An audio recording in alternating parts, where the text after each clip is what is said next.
All right, so how long have you been competing in Tough Mudder events? Just for 2 years now, I guess.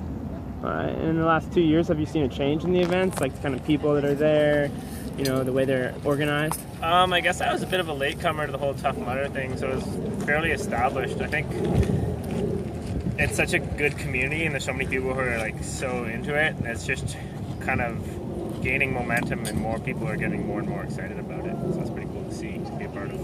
And what made you want to start doing these events? The challenge, I guess. Yeah, it seemed like I like a good challenge. Do you have like an athletic background? Did you play sports growing up as a kid? Yeah, I've been playing sports my whole life, in high school and university and all sorts of stuff. I've been doing, in the last like 7 or 8 years, racing mountain bikes, like semi-professionally, doing a lot of that, and running ultra marathons, and now racing obstacle course races. All good All fun. right, cool. So you're like living out a dream. With money being introduced into the events, has it changed like how people approach the race? You know, like how you approach the race, knowing that there's a pot purse at the end of it. I think it definitely changes it for the people who are going for that money. But once the racing starts, and especially at a race like this, everyone's just trying their hardest no matter what. So it's not like having the money on the line is really changing how much you're pushing, because I don't know. It's not like when you're totally tapped out and you're giving 100%. It's not like you're like, oh man, there's 10 grand on the line, I'm just going to go a little harder, because you don't have that last little bit. So. All right, yeah, you do it more for the love of it, right? Yeah, exactly. All right, cool.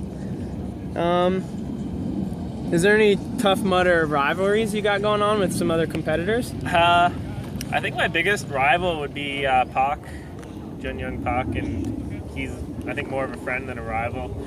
I've gotten to know him over the last year. We've done a bunch of races together and stuff, and so to call him a rival sounds totally wrong. Just another guy out there getting it done at the end of the day. So I don't think there's any big rivals. It's all more of a brotherhood than anything. Okay, I like that. What would you say is the most unique thing about, you know, obstacle course racing and the Tough Mudder events?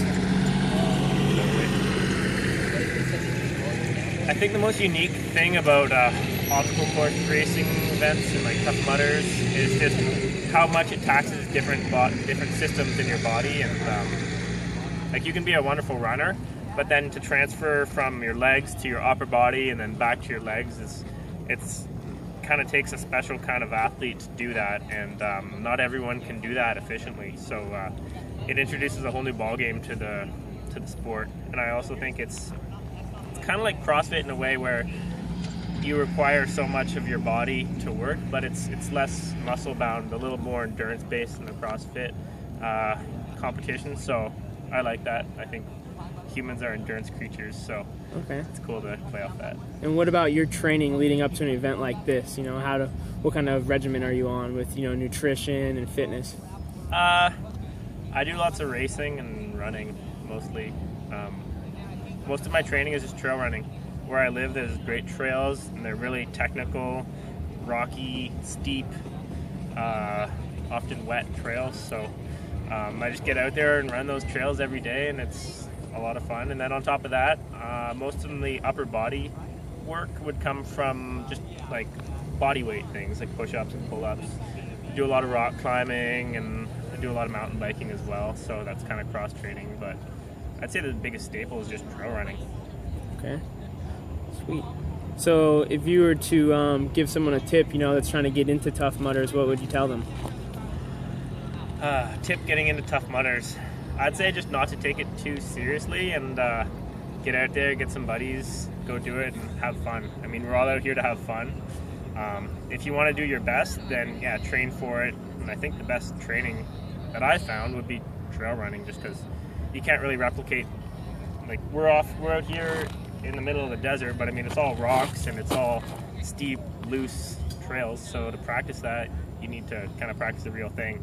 You're not going to get that from running on the road or from going to the gym and lifting weights. You got to be in that environment. All right, so the outdoors is your gym. Outdoors is the gym. All right, I like that. That's sweet, man. You know, 24 hours of obstacle course racing is insane. It's physically grueling. How does your body feel post-competition like that? It kind of takes a few hours to really kick in. I remember last year, I felt great right after the event, and then 3 or 4 hours later, it really caught up with me, and I was just a hurting soldier. Just couldn't really walk or do anything. Is there any obstacle out here that you're kind of eyeing that you're a little nervous about, or does it give you more trouble than some of the other ones? I don't know. Everyone's kind of talking about that cliff jump. It seems pretty gnarly. I don't know. To be honest, I haven't really even. We're not really supposed to look at the course, so I haven't really glanced at it that much. So I'm going to be seeing everything for the first time tomorrow and experiencing it firsthand and going from there, which I think is the best way to do it and like the way everyone should do it. No one should have an advantage or anything like that. So. Cool. And is there anything you want to say? You know, any shout outs? Anything you want to do? Well, I'd like to shout out to Battle Frog. It's another obstacle course company. They're sponsoring me and they paid my way out here, so I'm grateful for that. And just shout out to all the other people doing the event and all the people supporting the event. It's like, I think it's really cool. There's not, what I think is so unique about this event, in almost every other obstacle course race or similar event, you know, it's like you're going as hard as you can and you're just relying on your fitness and you're relying on, you know, your natural ability to kind of get you through the course as fast as you can. But the cool thing about here is no one's going all out. Everyone's just kind of picking a pace and sticking to it, and it becomes just this crazy mental game of who can keep that pace and who can keep pushing, and it becomes more like a really sadistic game of chess than like a running race. So I think that's really cool, and I think after about 8 hours when you start feeling it, because yeah, for me that's about when it happens, 8 hours in, so you still know you have like whatever, it's 14 or 16 hours to go. So you're not even halfway, and you're like, man, I'm already tired and I'm already sore. But then that's when it really hits you, the gravity of the whole situation. But you just keep going and keep going. So cool. All right. cool. Well, thank you, man.